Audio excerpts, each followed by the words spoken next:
Glória a Deus! Hoje é 9 de outubro. Em nome do Senhor e Salvador Jesus Cristo, hoje é sábado e é o nosso devocional do peregrino rumo ao céu. E a mensagem de hoje, lançando-se em direção ao Senhor Jesus.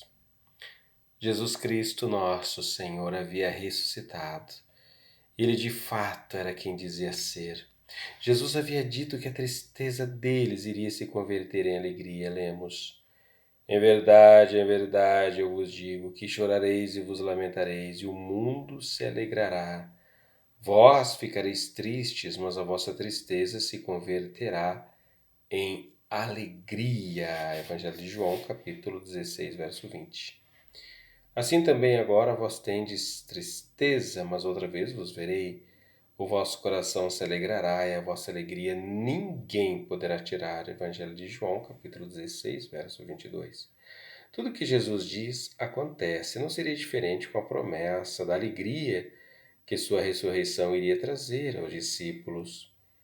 Os discípulos estavam alegres. Jesus Cristo novamente estava com eles. Porém, dentre eles havia um discípulo que, mesmo feliz, não havia tido coragem suficiente para se dirigir ao Salvador. Esse discípulo era Pedro. Pedro foi aquele discípulo que enfaticamente havia dito que, mesmo que todos se escandalizassem, ele jamais iria negar ao mestre dos mestres, o Senhor Jesus. Só que Pedro havia falhado, ele não teve a coragem que imaginava ter. Isso causou em Pedro um tremendo abalo. Seu psicológico estava em frangalhos, mas ainda lhe restava algum ímpeto. Numa das mais comoventes passagens dos evangelhos, vemos Pedro usando seu ímpeto em busca da restauração de sua alma. Jesus havia aparecido aos discípulos, mas Pedro não havia dirigido a palavra a Jesus em função da vergonha de ter falhado. Alguns discípulos haviam saído para pescar. Pedro estava entre eles. Tentaram a noite toda apanhar algum peixe, mas nada conseguiram. E o texto do Evangelho de João narra dessa forma o decorrer dos fatos. Mas ao clarear da madrugada estava Jesus na praia. Todavia os discípulos não reconheceram que era ele. Perguntou-lhes Jesus: Filhos, tendes aí alguma coisa de comer? Responderam-lhe: Não. Então lhe disse: Lançai a rede à direita do barco e achareis.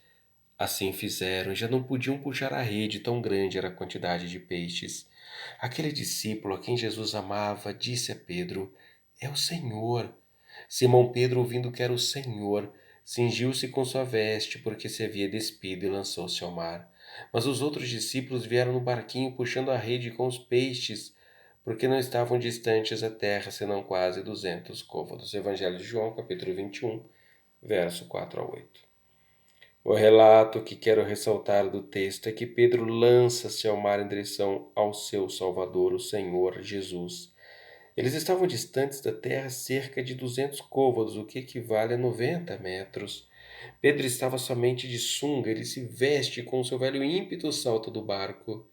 Não sei o tempo que Pedro levou para percorrer os 90 metros a nado, mas provavelmente o tempo que ele fez deve ter deixado para trás muitos nadadores profissionais.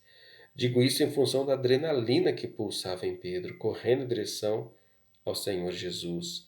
Pedro, mesmo em frangalhos, atormentado pelo sentimento de culpa, sabia que sua cura, sua restauração estava em permanecer junto ao Senhor Jesus. Se Pedro, com vergonha de Jesus, tivesse corrido para longe de Jesus, ele continuaria preso por toda a vida ao sentimento de derrota.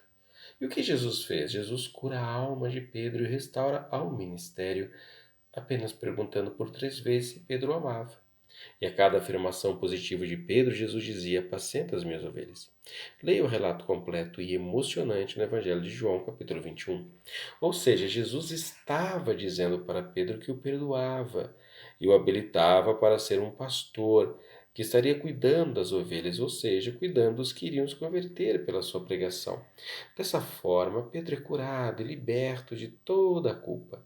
Os braços amorosos de Jesus falaram mais alto que o fracasso de Pedro. Jesus havia aparecido na praia, porém, se Pedro tivesse fugido dele, não seria curado. Foi necessário ir até Jesus, oh glória! Assim também muitos hoje que são torturados por algum fracasso, envergonhados e fugindo de Jesus, acabam vivendo dentro de uma terrível prisão. Você não precisa fugir de Jesus. Faça como Pedro e se lance ante a presença de Jesus e deixe o Salvador estar curando você. Jesus não veio para esmagar quem já está esmagado, nem pisar quem está no chão. Ele veio para curar, levantar, restaurar. Pois Jesus veio não para condenar, mas para salvar. Porquanto Deus enviou seu Filho ao mundo, não para que julgasse o mundo, mas para que o mundo fosse salvo por ele. Evangelho de João, capítulo 3, 17. Não fujamos para longe de Jesus, mas sim corramos ao seu encontro, pois é somente nele que encontraremos a real cura para nosso ser. Nenhum fracasso é maior que o poder restaurador do Senhor Jesus. É muito importante, tem muito valor para nosso Senhor Deus. Oremos, Deus Pai querido. Em nome do Senhor e Salvador Jesus Cristo, ensinado pelo Espírito Santo, eu oro. Assim como Pedro lançou-se ao mar, nadando em tua direção, eu também quero estar sempre indo em tua direção. É em tua presença que sempre irei encontrar a restauração, a paz, a força para sempre ir no propósito dos teus caminhos. Obrigado, meu Deus, em nome do Senhor Jesus Cristo, pelo teu amor incomparável.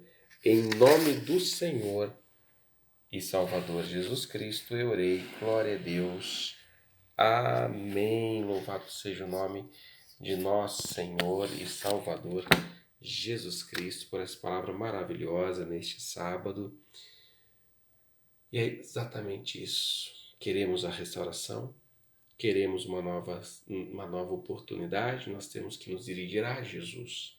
Nós não temos que dar ouvidos àqueles que dizem, você já era, para você é tarde demais. Não, para Jesus, porque para Deus tudo é possível. Então o que você tem que fazer para ter a tua restauração, para ter a restituição, para ter a nova vida, para estar em segurança, é ir em direção a Jesus Salvador. Pedro pulou ali daquele barco e nadou aqueles 90 metros num ritmo espantoso, com toda certeza, pelo que conhecemos dele. E ele, fazendo assim, foi restaurado pelo Senhor Jesus. E nós, como que a gente vai fazer hoje? É tomando decisão, não, eu vou começar a meditar na Bíblia, eu vou orar, vou ir à igreja, eu vou procurar ter uma vida com Deus. Este é o caminho das vitórias e da maior vitória que é a salvação. Fico por aqui com o nosso devocional do Peregrino Rumo ao Céu. Tenha um sábado abençoado, amanhã estaremos de volta, se Deus quiser. Tchau, tchau.